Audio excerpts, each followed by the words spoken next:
welcome to Amanda's Wellbeing Podcast, a podcast where we discuss all things relating to your well-being, ranging from nutrition to physical and mental health, and my 5-minute food facts series.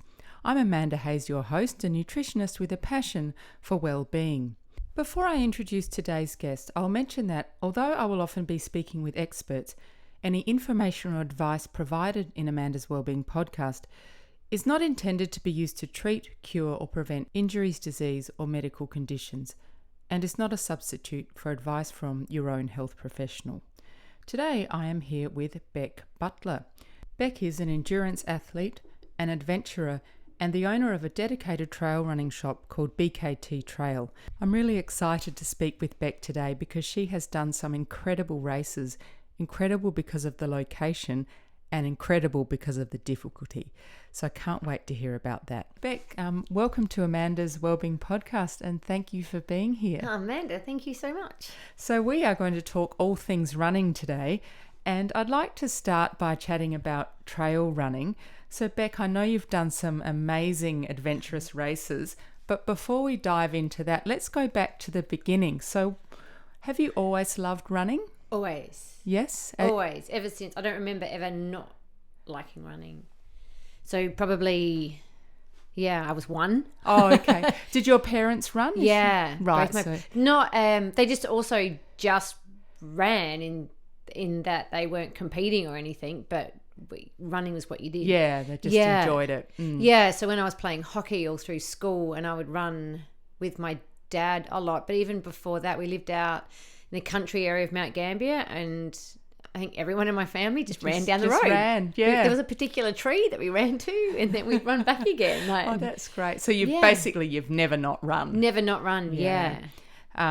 So one of my questions was what sparked the passion, but it seemed like it was just what you did. Like I can't get my head around why people stop. Because it's a stopping. Because we all run, and at some point people stop. That's true. And I don't all understand. Kids run. Yeah. We look at kids and go, the kids that not running and go, what's wrong with them? Yeah. But now we look at the person who is running and go, what's wrong with them? And it's just like, when did that happen? Yeah, I know. Although it is pretty popular, I think. Yeah, definitely. And so I know that you love running on trails. What is it about the trails as opposed to running on the road that you love? Yeah, I mean, I don't mind road either. I don't mind running anywhere. Yeah. Running is running. Mm-hmm. So I'm quite happy to run anywhere. I've lived often near trails, and now I live sort of near lots of country roads. I'm on lots of dirt roads. But I guess what takes you to the trails, I grew up bushwalking and always camping. So that was kind of a bit of a no-brainer to get sort of back out there. And also I think probably the trails was where ultra endurance, my familiarity was with ultra endurance. So to me, roads was marathons, and then going further was the trails. Yeah, they were the races and the places that I knew. I mean, if I'd known maybe more about comrades or things like Badwater, I might have. I kind of knew from Badwater from the beginning, but I would have been. I mean, I'm quite happy. I'd run Badwater, and I think that would be awesome. And that's all road. Yeah, that's true. It is all road. Sounds hard though. So, what is a typical running week for you? Like, do you run every day or certain days, or do you have a plan? You run every day? I did have a plan. I had coach for a lot of years, and then I kind of went, right, I've got this. And then I'd run every day, and that's sort of more about consistency and habit forming. Good for mental health too. You don't ever have a day of going, I don't feel like running today, or this isn't going to be one of those days. You just get up, and it doesn't matter if you don't even go out that far. Like, everyone says that when you go out and have a run, you always feel better when you get back. But I've gone out and gone, I'm just not feeling it. And there'd be a few Ks in, I go, I just don't want to do this. Yeah. And I come home and I'm really happy about that decision. Yeah. So it's okay to feel like crap as well when you go out there. But the everyday thing is that's the best way to get consistency and form a habit. That's really good advice, actually. I mean, I haven't ever sort of looked at it in that way. I've approached it more as, okay, Monday I run and then Wednesday I do this and Friday, but at the moment I'm training for triathlon, so obviously a bunch of different you have stuff. to do different stuff. Yeah, heaps of different disciplines. And do you do any complementary strength training or Pilates or that kind of thing? Yeah, I do. I get to the gym when I can a few times a week, and I've got a bike on a trainer, and I do a bit of downhill mountain biking, but not as much as what I would love to. But I have a bike, but I go to yoga. I live up in Nan, so I go to yoga a couple of times a week, which I adore, and that's kind of lots of stretch therapy. That's amazing. That's probably my favourite thing to do. And a meditation class, which I think is also great. Yep. That's also part of that as well. So, yeah, so I guess the strength work and yoga and some bike work. Oh, you're doing a lot from the sounds of it. Yeah. Yeah, probably, yeah. Sometimes I think I could do a little bit, more. I guess we all think that. But yes. Yeah, the yoga part is probably the yoga / stretch therapy is probably the best that I do. And what ends up happening with that, so I do that a couple of times a week because you're feeling so good. Every day I come back from a run, I do stretch therapy, yoga and meditate every day because that all feels so good. Yes. It's just part of my everyday. So running, yoga, stretch therapy, meditation is kind of all together now. But I get up and run with my Kelpie every single morning, so she's got that habit as well. So we take off every single morning together. What time do you do this? The alarm goes off at 4:30. I was going to say, you seem to be fitting a lot in here. Yeah, there's a lot that happens before I start the computer day of work. Yeah. 4:30. Do you go to bed early? Yeah, I do. Like now I start getting a bit sleepy. Yeah, fair enough. I'm not early enough. 9 o'clock is like, oh, this is getting a bit late, but it should be earlier. Yeah. It's hard though, isn't it? Because, you want to have the dinner and you've got the downtime. A family as well, haven't you? So yeah, I've got grown-up children now, so they're not with me, but my partner, and that's kind of our nice time together. Yes. Or even when he's not there, when he's at work, it's still my time that the world has closed off for the day. Yes. Yeah, and we all get that, don't we? So having that time is really kind of important. And then sometimes going to bed pretty tired is kind of a bit more conducive to having a really good solid sleep as well. Yeah, it is. That's true. Yeah.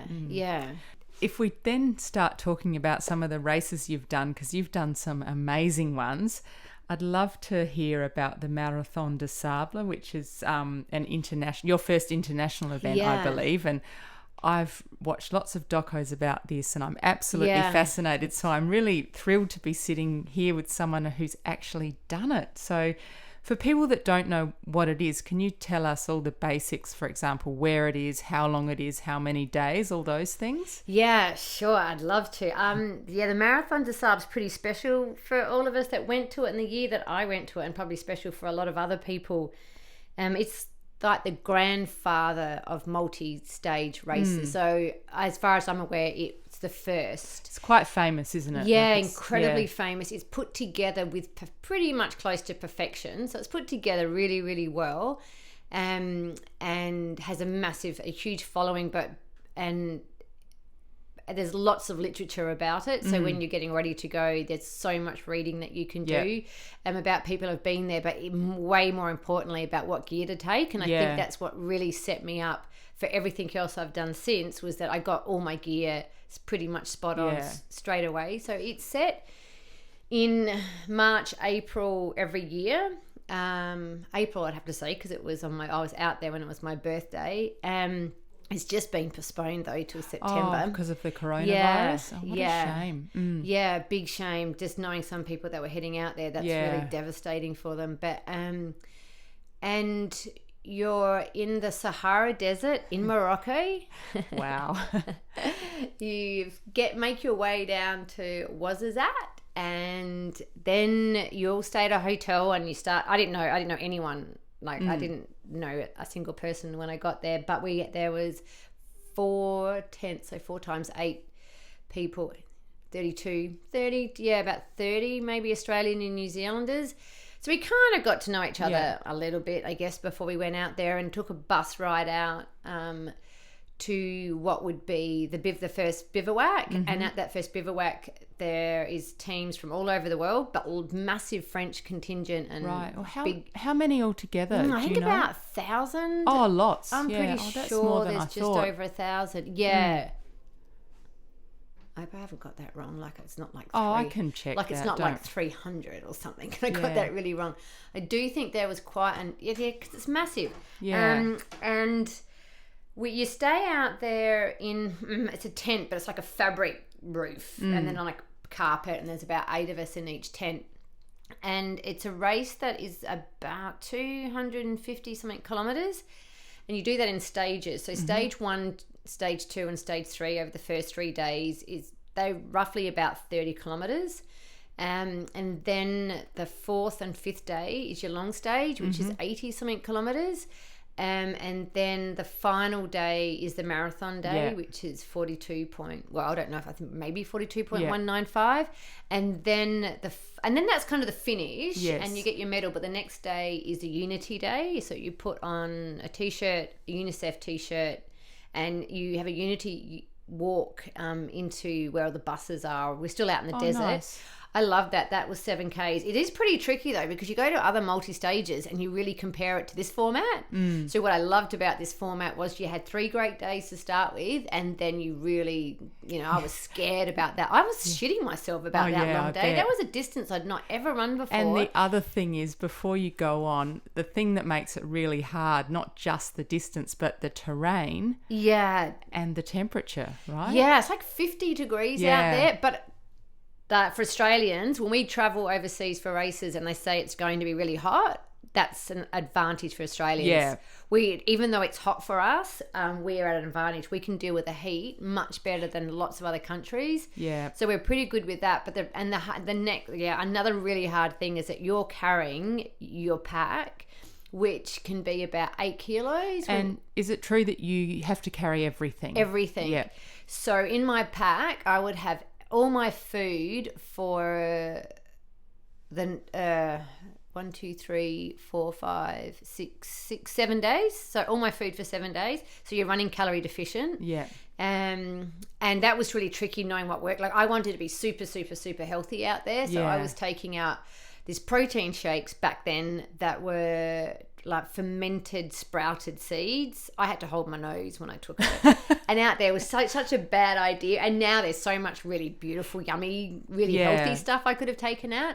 Dehydrated food, and a little tiny little cooker with a little square fuel tablet. You didn't have to take that. Some people would get their rehydrate their food by pouring water into it and then sticking it out in the sun. I know it just sounds abysmal, doesn't it? Yeah. But no, we were like, no, these little burners are so tiny, and we get the benefit of having a warm meal and a hot drink in the morning. So if you're having coffee, that's something that you just want to have. Yeah, and I it can really imagine. sort of definitely. So you're carrying that. You're carrying your sleeping bag, a sleeping mat if you want it, but a sleeping mat can be absolutely tiny, and a pillow if you need to have that. And these are all blow up and ultra lightweight. Any change of clothes. So my change of clothes, actually there was no change of clothes. I think I took a spare pair of undies, so I had 2 pair of undies. That's incredible. And 2 pairs of socks for the whole week. Wow. And just thermal top and bottom, and probably a rain jacket, and that was it. So if it was going to be really cold out there, the first night I remember putting on all my gear and buffs, head socks over my head. And after that, it ended up being quite warm, but there's some years where it's massive sandstorms, and other times it can be really cold. Other times it can be raining. And what else we got your medical kit in there. You've got a flare. You've got your GPS tracker, and that's pretty much all you've got. But it's the simplicity that's so beautiful, and you don't have to do anything out there, but just run and sleep and eat your food, and that's all you have to do. And I assume they supply water. Water is it? Yes, they just supply water, because that would be a bit hard to carry. All the water for the whole. Yeah, because you certainly you won't find it out there. So we at each checkpoint, which would be I don't know, like 10 k's apart or something. I'm not quite sure. You would get 2 1.5 litres, and your number was written on all the bottles and all the caps. All right. So a lot of these races, your number's written on everything, so that you get penalised if they find it lying out anywhere. Oh, which is awesome. Yeah, that's it's great. fair enough, isn't it? Yeah. And what about, how did your feet hold up? Because I've seen some pretty gory looking videos on YouTube of people's feet. I don't know what happens out there. I didn't go to the medics, but I've still got my card at home that doesn't have any punch holes in it because I hadn't gone to the medics. Good on you. Yeah, I think what they do, people... Blisters are blisters and they suck, but they're blisters, and you can kind of, like, if you're getting blister at home, you'd manage it. But sometimes people in races go, I can't do this by myself, and you can. And having good blister management is a key to, I guess, a lot of this. But a lot of people went to see the medics, and what they did then, I'm not quite sure if they do now, but they cut your blister off. So they took all the skin off, and so it was just raw and exposed, and then they'd put some pink liquid on it. So you just saw people walking around camp in their flip-flops or something with this pink stuff all over their feet and hobbling about. And my feet were covered in blisters. And I think that was because, maybe my really poor taping. I bought some shoes that were half a size too big, but that was on purpose because I was told the to swelling do that. Or but your feet don't really swell, so that was it didn't really so I'd say to people, like, mainly with trail shoes, you'd get a pair that's half a size up, just so you've got a bit of room at the front on the downhill. And so for something like that, you don't need to go a whole size up. But I was still comfortable, but I think it perhaps caused me blisters. But they were not I don't know, once you kind of set showstoppers. They weren't showstoppers. Yeah. And how did you train for it? Because it's specific terrain out there. It's obviously sandy. So how did you manage that? Well, at the time, we lived in Norwood, and I was working, I was a lawyer then, so I was full-time as a lawyer. So my training during the week was around the Norwood area, and I don't even know how often I got up into the hills, really. And I knew that I should be down at the beach doing beach running, but sand sucked, so I didn't. so I barely did any sand running at all. I did a little bit, but it would never have been enough to get me sort of prepared for it. But I guess the more important thing was having the pack piled up and running. So I would get up on a Saturday morning. I'd be knackered from work for the week. I would make a coffee and then I'd watch a movie because I wanted to tune out, or watch something just to get my brain off the week. And then probably about 10 or 11 o'clock, I would say, right, now it's time to set off. Yeah. And this was in summer, so sometimes it was like 30 or 40 degrees. So awesome for heat training, but that was unintentional. It was just that was the time I got out the door. And I would run towards the linear track near Womadge, near the gardens there. And I would run on the linear track all the way down to the beach, and then sometimes get into the water, cool down a little bit, and then I'd run back again. And I would go past the golf course in North Adelaide and stop in the shop there and get a really cold Powerade. Oh, nice. Yeah. Yeah, I know. I loved it. I would never drink it now. But so I'd scull a Powerade and I'd put one other Powerade into my spare bottle and then, run home. And the thing was, what I was worried about was that when I would be out there, I'd be dying for cold Powerade. Because that's what you trained with. But what they do, it's on the fifth day, so we always try and do the long day in one day. So you've got a whole day off, and a whole day off sounds awesome, but often you're just sitting there going, like, you're just itching to get back out there again. But the long day is really what makes you and what makes the race. But we got a can of Coke. Oh, good. I'm trying to think if we got something to eat, but I don't think we did. I think it was just a can of Coke that was warm, but it was Coke. Yeah, and it actually wasn't as great as what. Yeah, maybe because we didn't have much sweet stuff happening. Yeah. That we drank it and went, I was worried that I was going, because I'd heard that we'd be getting a can of Coke, that I would scull it and crave more, but you didn't. But I didn't. Oh, that's good. Yeah. And then how was the race, the actual race, compared to how you thought it was going to be? Did it meet your expectations? Were you surprised? Was it harder? Was it easier? What did you think? I know I was pretty scared when I went out there, and I think that was mainly the long day and the night time. Somebody had said to me, it'll change your life, and I doubt it, but... Running through the desert. Yeah, I know what that's about. I'm like, why is it going to... I know what I'm about. Yeah. And, yeah, it blew my mind. It absolutely blew my mind. Exceeded your expectations. Exceeded my expectations. Yeah. It changed my life. Wow. I thought I was going to miss my children terribly out there, and that was going to really spook me that I couldn't get back to them, and I didn't because I was so focused on what I was doing. Yeah. I knew that they were fine, and I was so... Yeah, I was just so amazed at what I was doing, but I was so amazed what everyone was doing out there. And there's nobody to sook to or moan to or because everyone else get accolades. Doing the same. Yeah. Everyone's doing the same, so you couldn't play to anyone. So that was a really, really cool way to get set up, kind of. In the sport of not needing anyone's to say well done or are you okay or can I help out, like you just don't have a need for that because we just didn't have it. No one needed it out there, so that was pretty special. It sounds, what I'm hearing and what I like the sound of is the complete simplicity of Absolutely. That's exactly just it. Down to the bare minimum. You know?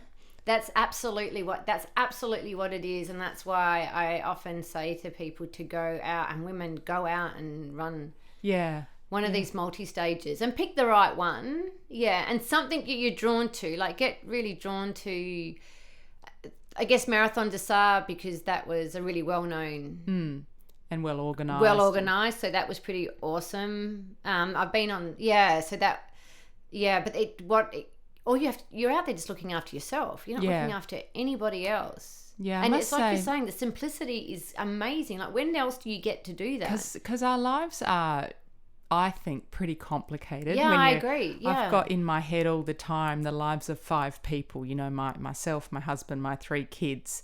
There's so much crammed in there. So, absolutely. And as a mum, you've got the whole process going around the whole time. Like if somebody, like sometimes your kids might say to you, you're like thinking you're staring off into the wilderness, but you're actually like got a whole bunch of stuff tracking through there. Like you're actually just filing at the moment, actually. Remembering what I need to buy at the shop or whatever. There's always something going on. Looking out for everybody. So when you get out there, when all you have to do is look after yourself, that's why women do so amazing out there. Yeah, I think you're right. It's almost a little bit sort of meditative, isn't it? Like, because you are just thinking about putting one foot in front of the other. I mean, I haven't done anything as challenging as that. I have done the Larapinta, which is a 4-day stage race. And beautiful. For all the reasons it's not as hard because you don't have to carry all your stuff. You only just carry your supported race, isn't it? What you need for the day. But gosh, I love that, just being out there in the bush, and a lot of the time you are completely alone. Because just the way the race sort of spreads out, and I just loved it. And it gives you like an excuse to go away. On your own. So if there are like mothers out there and you feel guilty or don't feel like you can get away, just sign up for a race, because that's a really cool excuse to go. Like, it is, and it's not like going to a sort of a luxury holiday where you might feel guilty. You're actually achieving something. It's very personal though, but you do come away feeling back better. And also and stronger. Yes, that's one of the things I love about these endurance races is it really puts you in a state of mind where you think, if I can do that, I can cope with other stuff in my life. And also work out what stuff's not terribly important. No, I totally agree.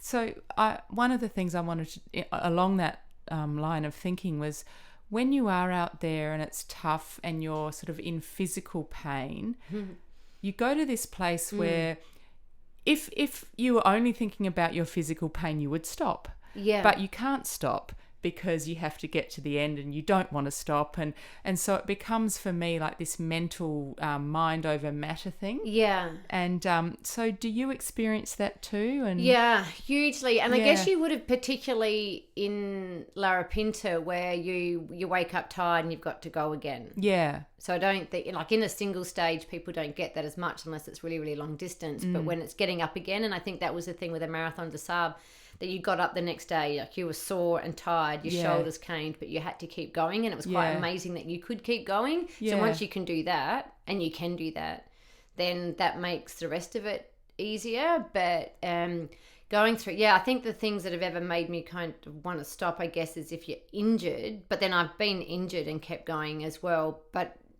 knowing that I was going to be okay. Yes.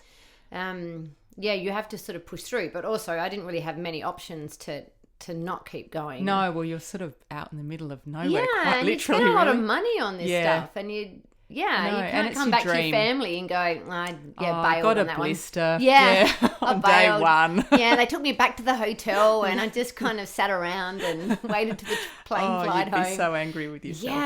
Yeah. And so when you are out there and you're having a bit of a mental battle, is there something that you think of that makes you keep going? Like, do you think of your kids or do you nothing? That's a great question. There's two parts to that. There's one part where I was in such a low place I didn't think of anything. But usually when I'm out there, and I guess it comes back to the Marathon des Sables again, when I look at the people that I'm still really close with that did that race, we've done lots of stuff together. Nobody's a drama queen in that group, or perhaps if anybody was, we don't really see them anymore. But no one really... Yeah, everyone's pretty tough and gritty. Yeah.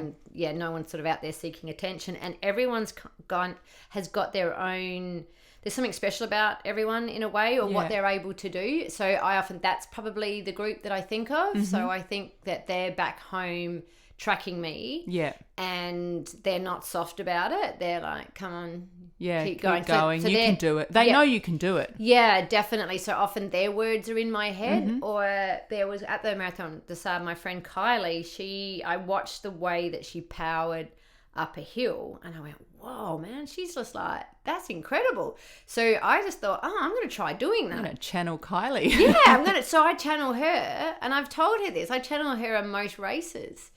That's great. Yeah, thinking, that it's, I don't know, maybe it was the outsider looking at her and seeing how she looked. So I start adopting that. So I become really good at powering up something, or...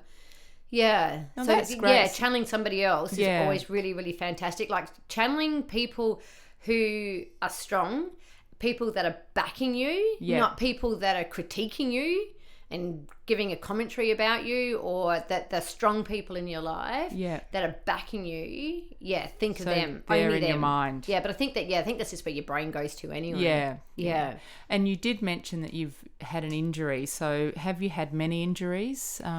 That was before the Marathon des Sables. I had a stress fracture in my left calf. Mm-hmm. Or no, that bit there.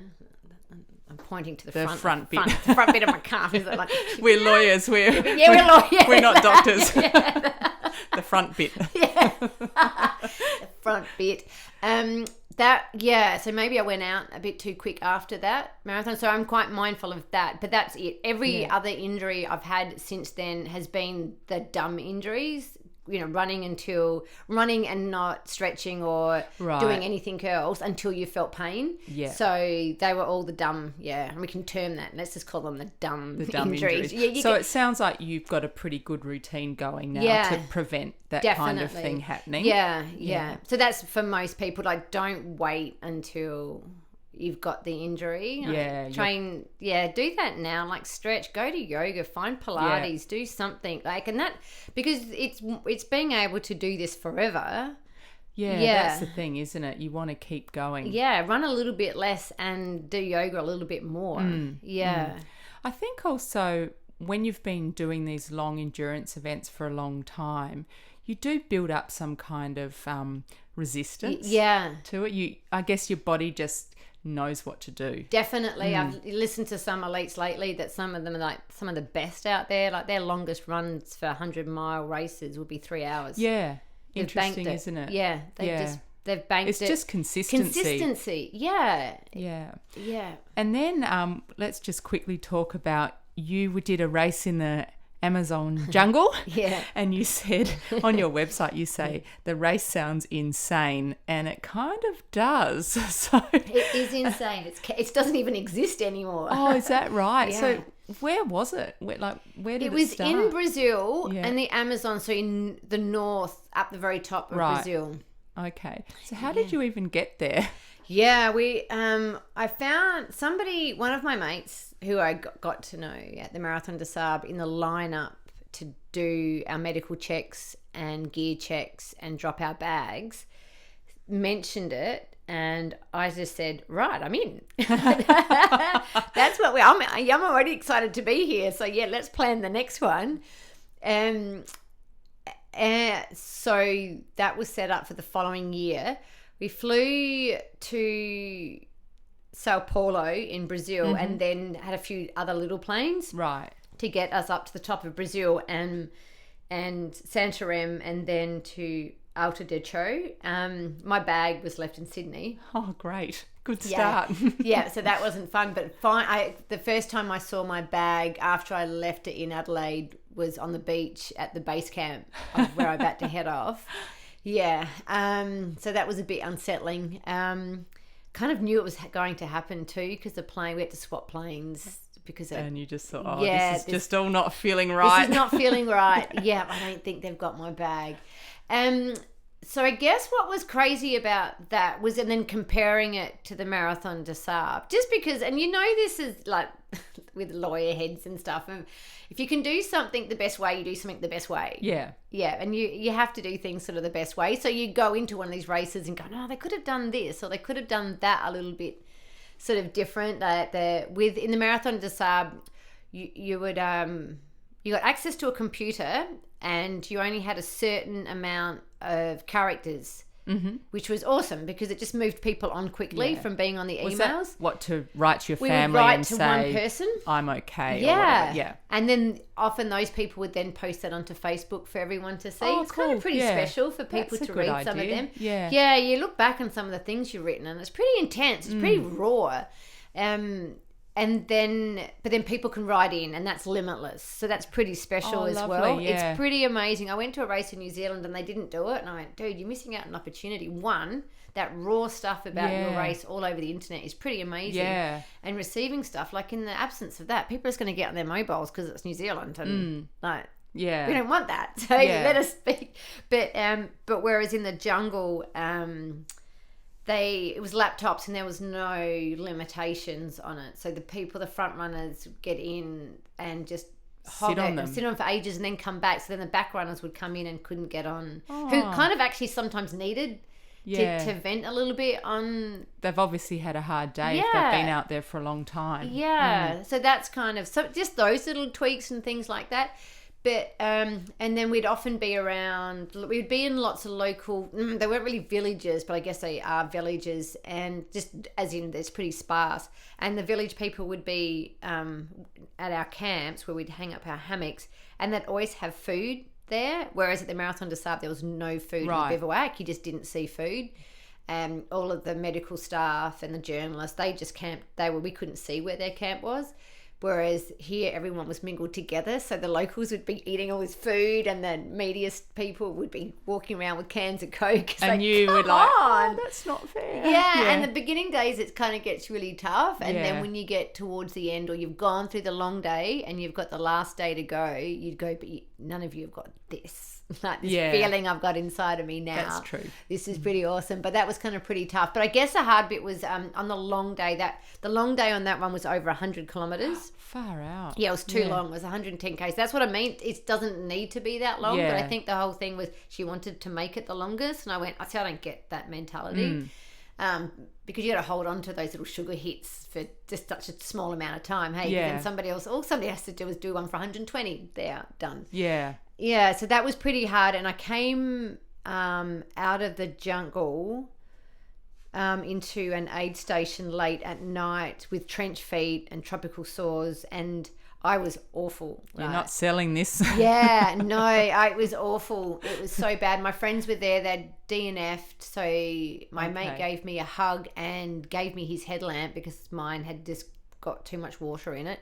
So that was a bit of a lifesaver. That was the other thing with this one too. You could get away with doing stuff like nicking your mate's headlamp, whereas at the Marathon des Sables, like, everyone was pretty strict on what you did, which is kind of cool. But then this one also showed another rawness to it as well, which was, even at the time you're looking at this race going, it's not as smick or as well organised as the Marathon des Sables, but then it offers something else, because there's we're complicated beings, and we've got these different experiences to look after different parts of our mental needs.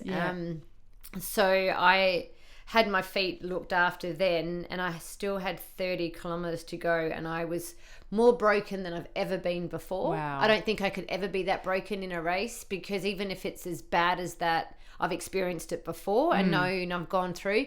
But in that time, I found that there was no going through my head of, I'm not good enough for this, or I'm not fast enough, or I'm not strong enough, or can I, who do I think? None of that. I was so broken at the bottom of my soul, that all I was doing was moving forward.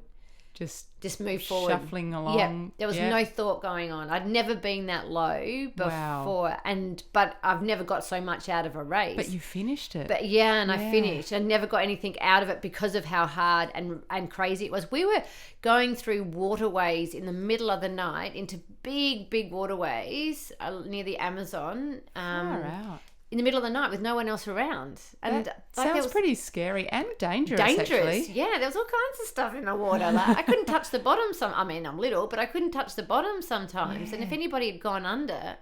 And it's dark, you couldn't see them. That would be anything. it. Yeah. It does actually sound pretty dangerous. Did you have a sense, did you know where you were going? Like, was...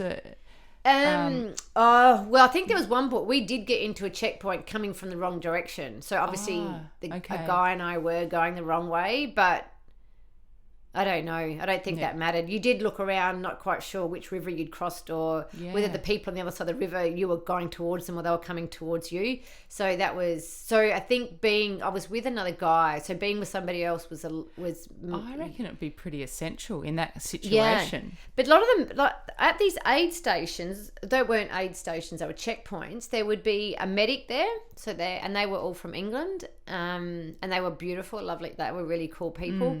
And there'd be one or two local people, and they wasn't often not a common language. Oh, gosh. Yeah. So that English person, the medics, they had no idea how long they were even going to be out there for. Wow. They had no information. So we would turn up not knowing really what was ahead of us. I would come in and stoke the fire, because the English weren't very good at that. So I would come in and sort of stoke the fire and dry off a bit of gear and just get a bit settled before we went on again. But I think so for all of us, it was all a bit, the race director was AWOL. Yeah. It sounds like it just wasn't super well organised, perhaps. No, but I think that kind of like sometimes it's hard, because there's others that are crazy organised, but there's something really raw about this, like though. Like I wouldn't. At the time I was like, get me out of here. But I'm so glad I've had that experience though. I went to another one that was all kind of really neat and tidy, and I was just bored. Like I was like, oh my God, I'm doing a week of I haven't been scared all week. Yeah. Like, I don't have time for this. You've probably got a very high threshold. Probably something that would scare you would have to be pretty scary. Yeah. Well, you kind of.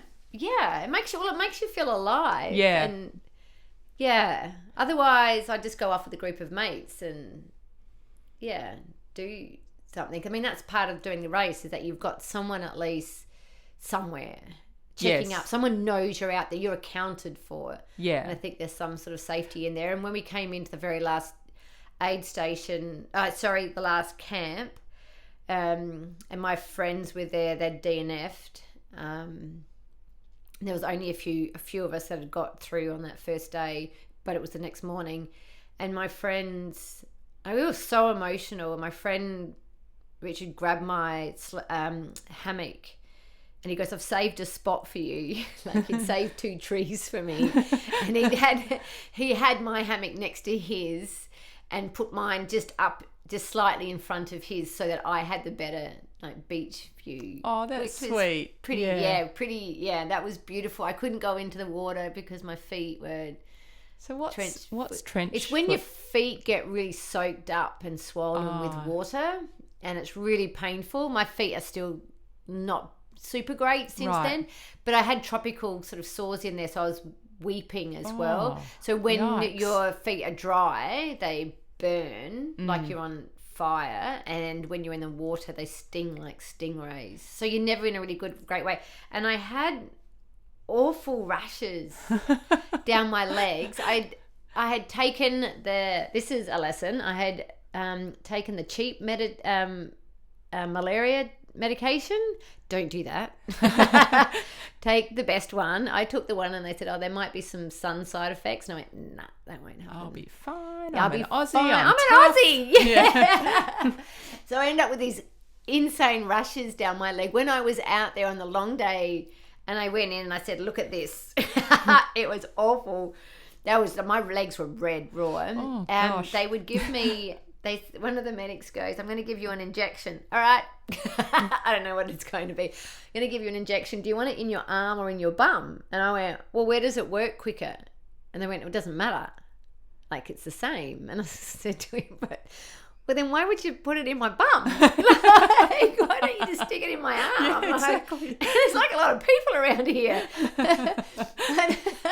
So he put it in my arm, and then on my other arm, in Texter, he wrote what he'd given me and how much, just for the next people to see. And I've got it's no like idea. Your medical chart. Yeah, it was on my your medical arm. chart, and I had no idea what it was. So people would just, and so that's the other thing that you've got with these medics. Like, you don't know. You've got to trust, right? Yeah, absolute trust. And I think that they could feel it too. They got something out of it because they could feel us absolutely. They were our everybody. That's all that we had. And we didn't have that at the MDS. You didn't have that because you didn't need that so much. But out there, they were our everybody's, and what's it going to? And then also another woman that was there with the Japanese film crew, and we're really close still, and she's amazing, and she became kind of my person as well, like just asking certain things for like what's the terrain like coming up, and they wouldn't know, and you go, but I need to know, like what am I going through next? And then at that last checkpoint when my hammock was put up and people were just sharing food, if there was food that I couldn't eat, I'd just be giving it. I just put food everywhere because I just couldn't eat it. And my friend had scroggin, and I was like, oh my God, give me your scroggin. He'd DNF'd. Here's money. You go buy beers for yourself, and I want your scroggin.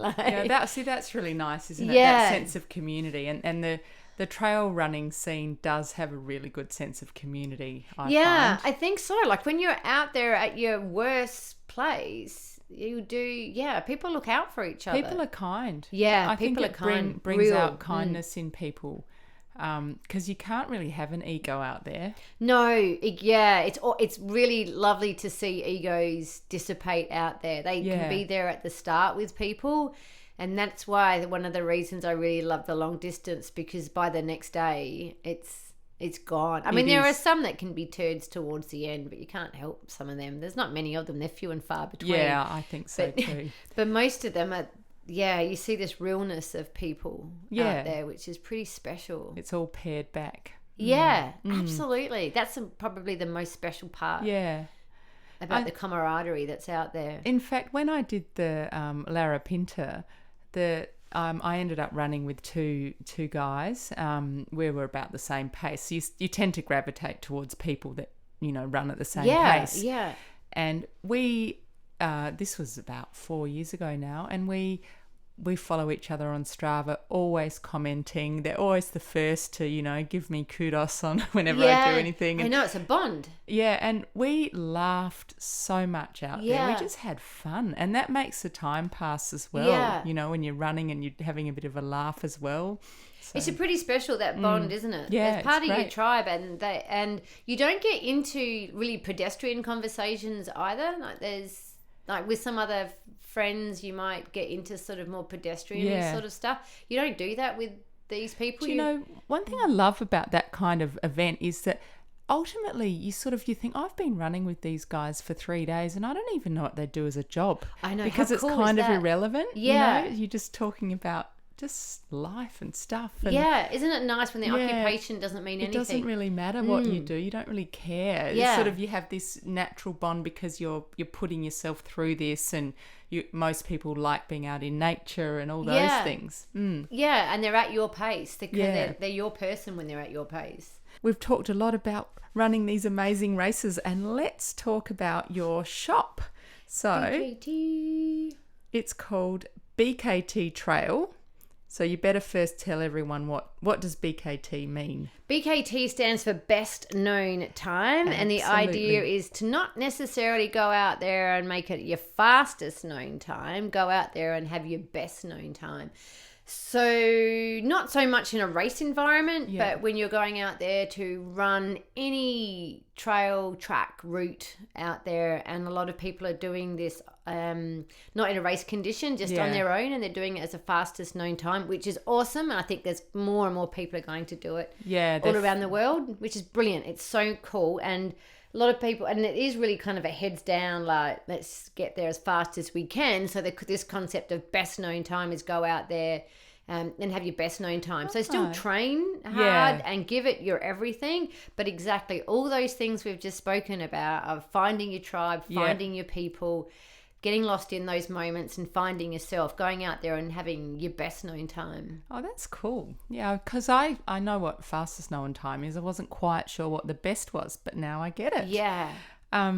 So you were a lawyer, as was I, and you've obviously transitioned away from that now. You're doing something that you love. Yeah. And I love it when someone's career and their passion are mixed in together. So what made you make the leap from being a lawyer, sort of a fairly, well-paid, predictable kind of profession, to setting up your own business? Yeah. It all happened very quickly. So I was living not far from where the store was, and I was walking back from the gym one day, and I'd always sort of thought how great it would be to have a trail store in Adelaide. And every trail needs a trail store. Yeah. And there's plenty of them, like plenty of trail stores around the world, just not a lot in Australia and none in South Australia. And I saw a note on a window of a storefront indicating that the people who had been in there had moved locations. Oh, yes. I remember that. Yeah. Loveday Financials. Yes. They'd taken over from his wife, who's the florist there. That's right. Yeah.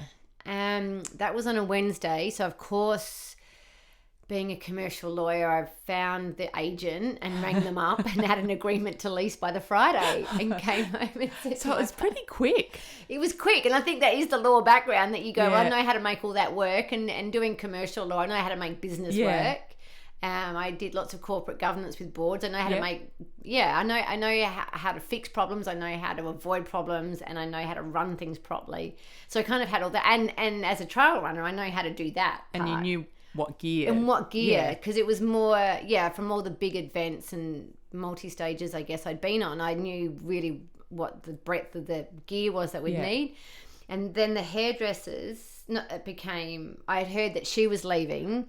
So I had a chat to Melina, and she said, well, this is the owner of this one, because half the store is owned by somebody else with different agents. So I contacted them, and they're all awesome. So both the landlords and both the agents are really, really lovely people. And I said, look, I want both, and I want to put a hole in the wall. And that, done. It was done. Yeah. It was pretty, they were really cool about it. They just love the idea of something good happening in there. Yeah. It's actually a great size, isn't it? Because it's big enough that you've got a lot of products, but it's not overwhelming. Yeah. And that's filled up with stuff that's not necessarily conducive to what we're doing out there. Yeah. It's sort of extra stuff that you start, which is, because we've got some really great outdoor stores around in Adelaide, and Rundle Street. Rundle Street's full of them. Amazing. So you can get everything down in Rundle Street, and we were never doing anything to compete with them, and don't want to compete with them. So they've got all of your more hardcore. Well, it's more the trekking experience, I think. Yeah, definitely. Yeah. So they've got all that really serious, and super camping more, gear, and technical sort of stuff there, whereas we're all super lightweight. Yeah. So no, it's definitely a different market. You'll get a really lightweight, waterproof rain jacket from us, but you'll get the heavy stronger duty mountaineering rain jacket from them. Yeah. And so if someone wanted to start trail running and they hadn't done it before, what would you say is the essential equipment? Great mindset. That's love what you do. Don't make it a chore. Love it. So don't do it for any other reason but that you just want to go out there and find some endorphins. Yeah, don't do it for weight loss, because I just see people that just give themselves such a hard time. Yeah. They take the fun out of it. They take the fun out of it. Like, all that stuff happens if you just keep running. So make sure you enjoy it. But in terms of gear, a pair of trail running shoes is great. So most trail running shoes are all neutral. So come and put on a pair that feel really comfortable on your feet and make you want to go. A good pair of socks, of course, like your cheap socks are going to be fine, but you will find that they get a little bit sweaty and yucky. Yeah, and that is more likely to give you blisters. Yeah, definitely. So good socks is good. Running gear, if you get some good running clothing, you'll feel great, but you can run in whatever you want. I mean, the Terra Mahara run in like what I'm wearing today, which is a skirt and a little button-up shirt. This is kind of their outfit. Except for, their shoes are more, enclosed than what I've got on. So that's not necessarily essential. It's just really comfortable and nice and moisture wicking.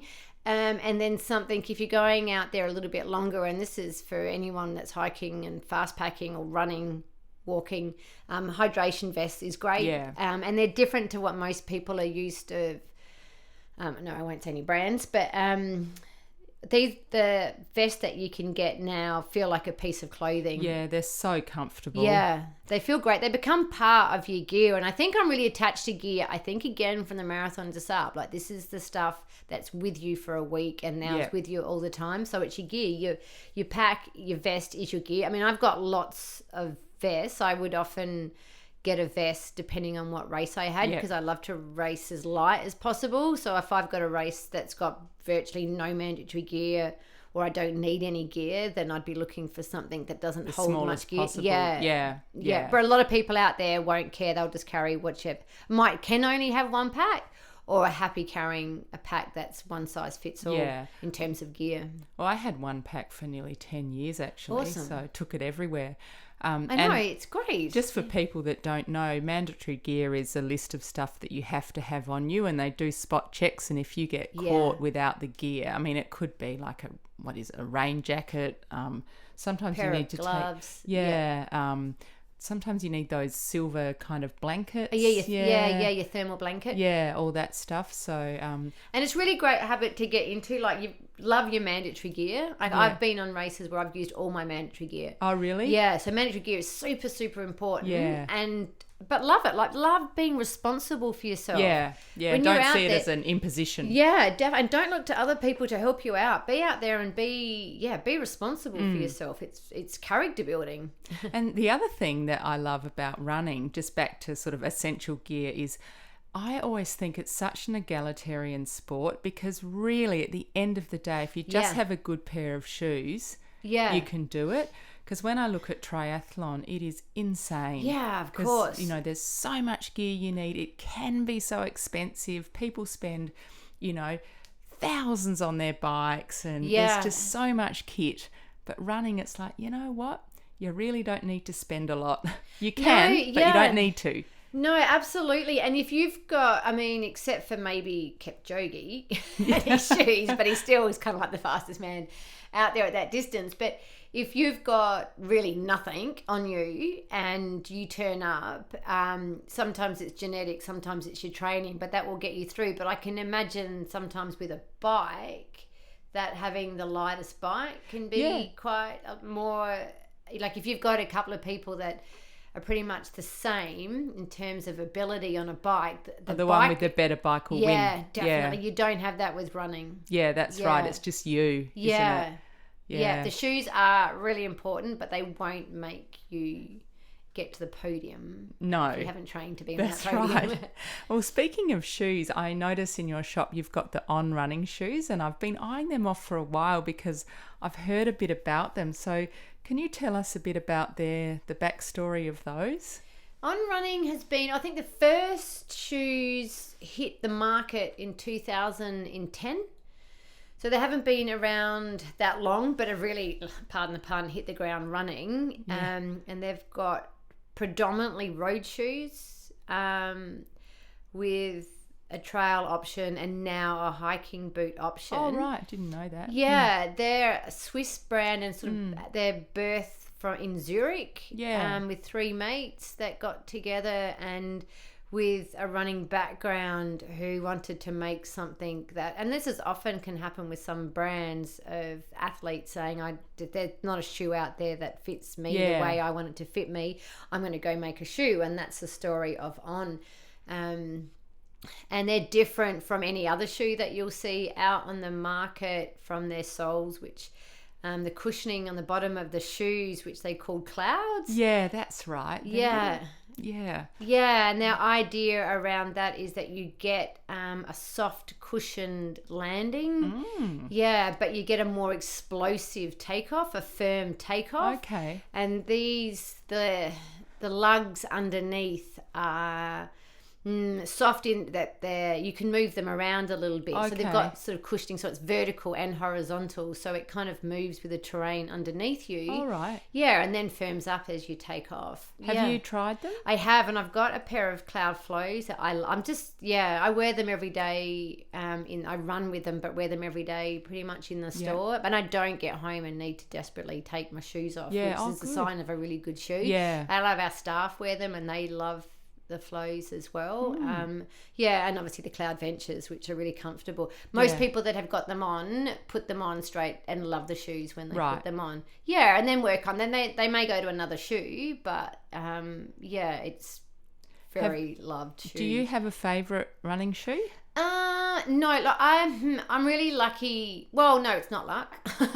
I invested in all of this, but that to try on lots of shoes. Yeah, you have to, don't you? Yeah, it's part of your job. Yeah, I'm never ever going to be the kind of person that sells you a pair of shoes to give you all the talk about what the shoe's made out of and why it's good for you. More, what I love is how that shoe feels for me when I'm out there. So there's a few shoes out on the shelf that I haven't tried, which concerns me because I want to know what a shoe feels like when I sell the shoe, or what the brand's like. I've tried all the brands though, so they're probably all the shoes. So every brand I've got, I love all those So you're shoes. quite selective then about which brands you bring in? Yeah, there's bunches of brands and more mainstream brands that we don't bring in. We just really invest in the brands that we do have. Yeah. So I will run in a number of minimal shoes like Saucony and I love Saucony. Yeah. Salomon, I love. Salomon's fantastic. Yeah. I run in their kind of more middle distance shoes and a bit longer, which I adore. And La Sportiva, they've got a minimal shoe, the Helios, which just makes me happy. Oh, okay, I haven't tried that one. Every time I put them on, I love it. And then there's Topo, which is also Tony Post from America. Okay, I haven't heard of that one either. They're amazing, and they've he was the same, an athlete that wanted to design a shoe that was around more natural feeling for a person. All of their shoes are wide toe box, so that's pretty amazing. So they're kind of my go-to when I'm doing all the long good things. for trail running, isn't it? Absolutely. I did a miler recently in New Zealand, and a friend of mine said, do you want to take your shoes off and put your Birkenstocks off and we go and have breakfast? And I went, I guess I could. My feet were still that comfortable. Yeah. So that's kind of a really good sign. So a lot of people are a bit scared to sort of move, and like some people might want to stay with the same shoe forever, and that's really cool. Like that's their shoe and they feel really great on it, but don't get scared by I like trying different shoes. And I also agree that I reckon you pretty much know when you put them on. Yeah. Well, that's the experience I've always had with running shoes. I put them on and I'm like, no, this isn't the one. And I'll try another one. And I think so too. I mean, Salomon said with their Ultra Pro, it won't feel as Goldilocks and as cushioned and lovely as maybe what the Scent Ride was as soon as you put it on. But once you get out there for like 20 Ks or something, that's when the shoe will come to life and become your shoe. And so I put it on and went, no, I don't know. But then I think within about 1 or 2 kilometers, it was like, this is my shoe. Oh, cool. Yeah. So, but I agree. You know when you put it on, trust yourself. Like there's so much information out there. There's so much commentary out there. Yeah, there is. Get back to basics. Trust yourself. You've got to trust your head. You've got to drown that out a bit. I Otherwise, think so too. It's confusing. Yeah. And speaking of confusing, I know one area that can confuse people is running nutrition. Yeah. And I'll just quickly say it's a really vital part of an endurance race, because if you don't get it right, you can either hit the wall or bonk, or you can get some kind of GI distress, and either of those things can totally derail a race. Yeah. And if you've done lots of training, that can be devastating. So getting your nutrition right is really important, and you have to practice that, obviously. But if someone comes into your shop and asks you, what do you say to them? What do you recommend? We've got a number of brands that we really believe in. So I talk them through all of the different brands are and what the different products are. You mean gel brands or? Gel brands, but and electrolytes, and everything. So I really think deeply sort of more about what brands that we get in. I think people really need to make this something that they're really interested in. Yeah. So read. There's so much literature out there, and I know we've just said don't listen to everything, but I mean read the people that know what they're talking about. Yeah. Find some really great podcasts or find some really good books, find the science behind it. And also there's a lot out there wherein it can be to people talking about keto diets, or they're the high fat, low carb diets, or people on you got to be mindful of some of what you're reading and what you're listening to. But if I think that if you're going to be an endurance runner, then part of what you also need to do is to want to read the literature and know what you're doing and play around with it. I've been doing this for a long time, and it takes me, I change what I'm doing all the time, and I'm just constantly trying to figure it out. I'm figuring out what works for me. And I think a lot can have to do with what you've grown up with. Yep. What your body is used to. That sounds sensible. Yeah, what you can handle. Because there's people that can handle really sugary, watery drinks, and there's others that can't. And I know that women and men are very different, and I know that from my customers. Yeah, and body size makes a massive difference in how much you sweat, all those things. Yeah, and how fast you're going and where you're going. Yeah, and what's the temperature like. Yeah, it's definitely a trial and error thing. And it, as you said, it is so important, because it's kind of, I think some people discount how important it is and do all this training, and then if you just get that even a little bit wrong, it can wreck your race. Absolutely. And I really believe that your nutrition is part of your race. So when you're out there, your mindset and your physical training and your hydration, nutrition, they're all connected. You can't say I was going brilliantly, but my gut, but my injury. They're all connected. If you've got an injury, you may not have been maintaining yourself properly, or if your gut's sore, you got to own that.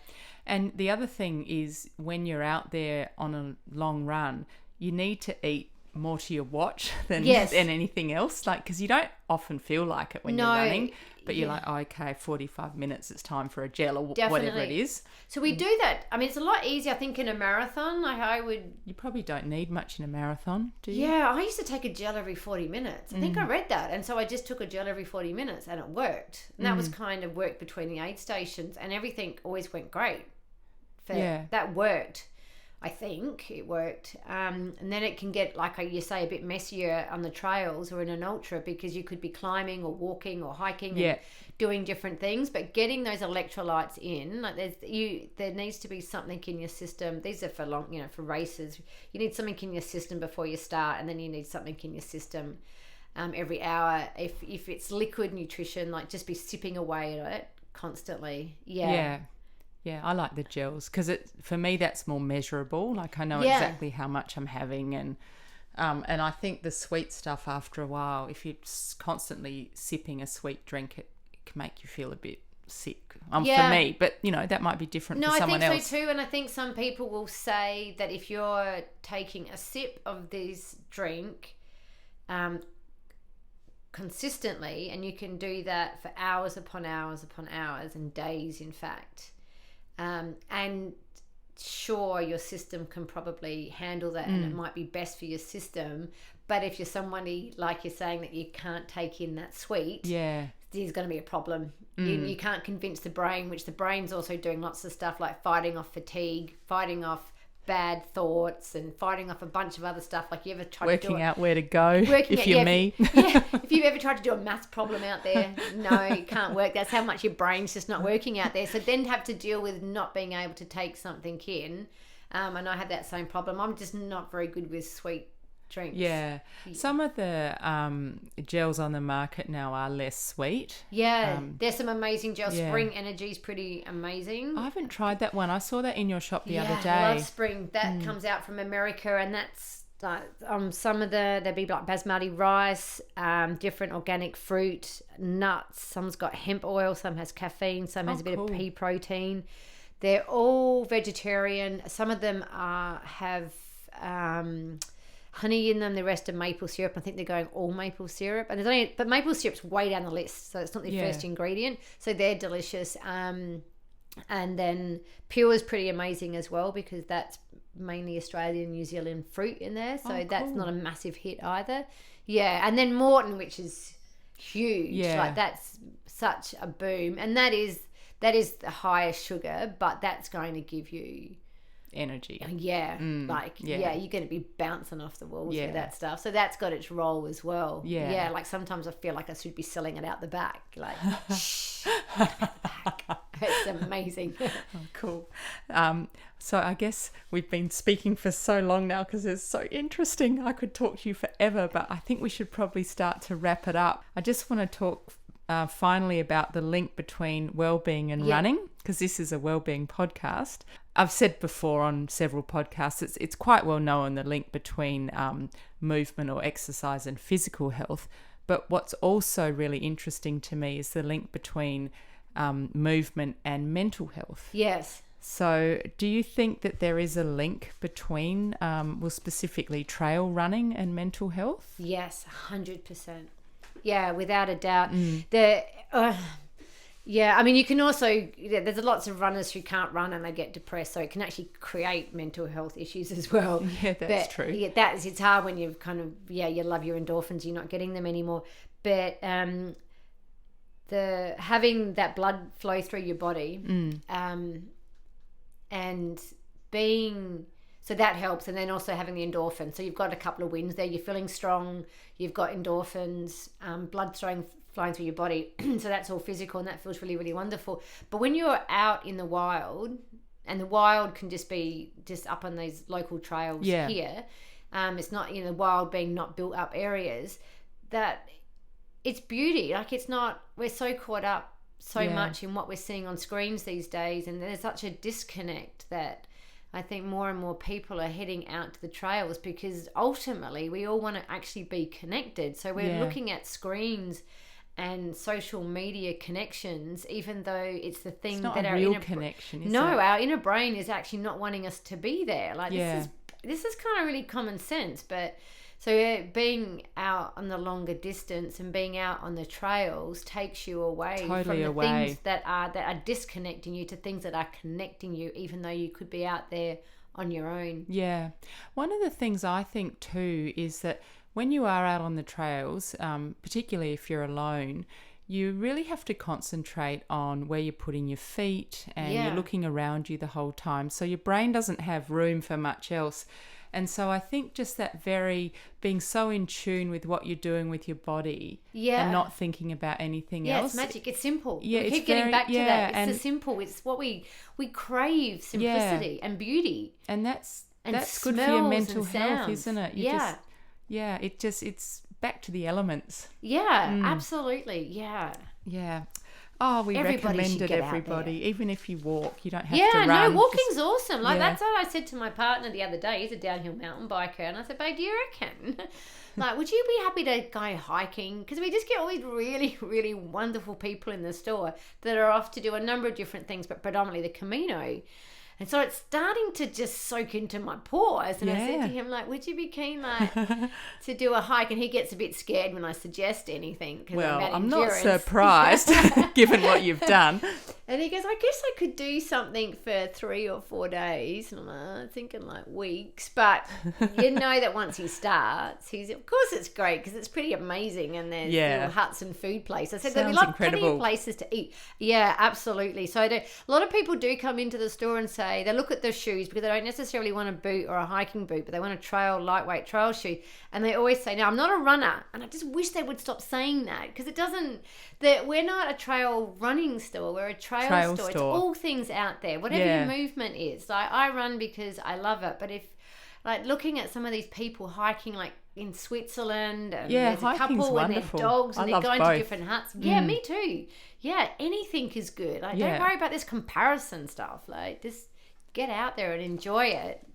And just finally, I ask all my guests if you could recommend 2 things that all people could do to improve their well-being, what would they be? Meditate. Yep. And eat. I'm not going to say, well, I'd like to say a plant-based diet, but meditate, but eat holistic food. Yeah, whole foods. Eat whole foods and meditate. Yeah. Oh, that's gorgeous. Well, thank you so much for coming on my podcast, Beck. It's wonderful chatting with you. I love the idea of a wellbeing podcast. That's everything. Love chatting about all this running stuff. It's fascinating. Yeah.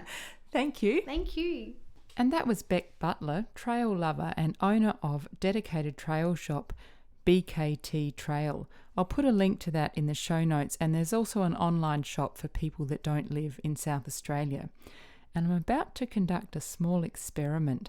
After listening to Beck talk about the Marathon des Sables, I really, really want to do it. It sounds amazing. So I'm announcing it here, and I just want to see if my husband listens to this. Chris, did you hear? So anyway, I'll keep you posted.